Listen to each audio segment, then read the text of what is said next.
The text came in while I was reviewing occupancy projections for our Singapore expansion. 3 words from my father had somehow retained the same ability to rearrange my nervous system they'd had when I was 16, family dinner.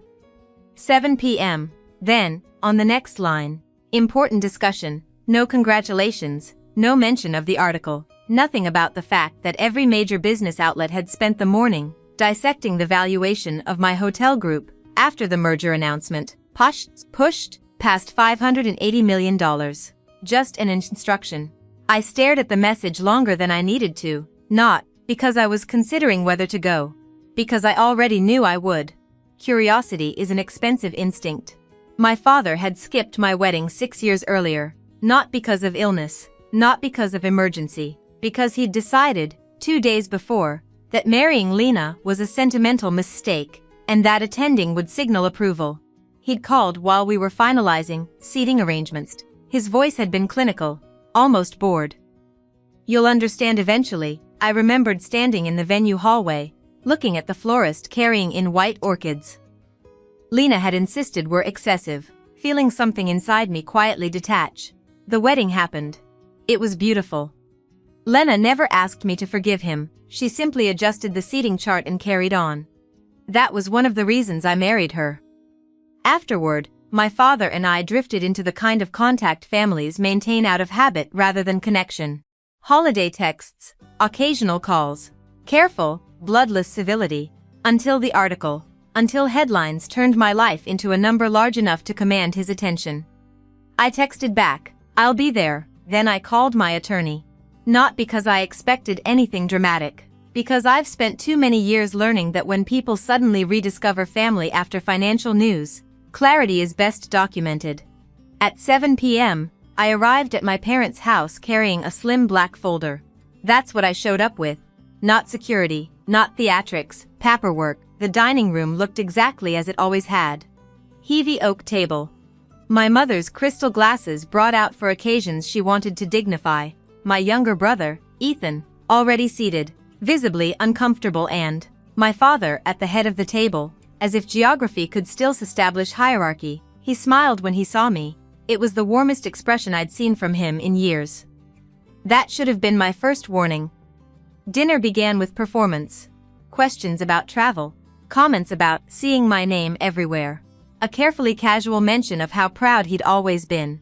I answered politely. Watched him build toward whatever he'd rehearsed. It came with dessert. He folded his napkin, set it beside his plate, and leaned forward. There's an opportunity I wanted to discuss. Of course there was. He outlined it with the confidence of a man who'd already convinced himself of his entitlement. A boutique, property investment. A struggling historic hotel 2 counties over. He and 2 business associates wanted acquisition capital. Temporary, naturally, family supported, strategically beneficial. As he spoke, I noticed he never once used the word loan. Only partnership, only legacy. When he finished, the room went still. My mother stared at her hands. Ethan looked at me with the quiet sympathy of someone who'd predicted this exact moment. I opened the folder. My father's expression shifted slightly, expectation becoming alertness. Inside were copies of 2 documents. The first was simple, a charitable foundation. Endowment. Lena and I had finalized that morning, funding hospitality scholarships for first-generation college students. It represented the exact amount he was requesting. The second was older, a notarized letter. One he'd written 12 years ago. I'd kept it, his formal refusal to co-sign my first business loan application. I'd asked for $75,000 to open my second property. He'd declined in writing after his accountant advised it was an unsound emotional investment. At the bottom, above his signature, he'd added a sentence by hand. Business decisions require objectivity, even with family. I slid both papers across the table. He read the scholarship announcement first. His jaw tightened almost imperceptibly. Then he recognized the second document. For the first time that evening, he said nothing. I learned a lot from that letter, I said. My voice surprised me with its steadiness. You were right, business decisions do require objectivity. No one moved. Then my father looked up. There wasn't anger in his face. That would have been easier. There was something less comfortable. Recognition, not of my success, Of continuity, the realization that he was now encountering the exact standard he'd once applied without hesitation. My mother spoke first, quietly.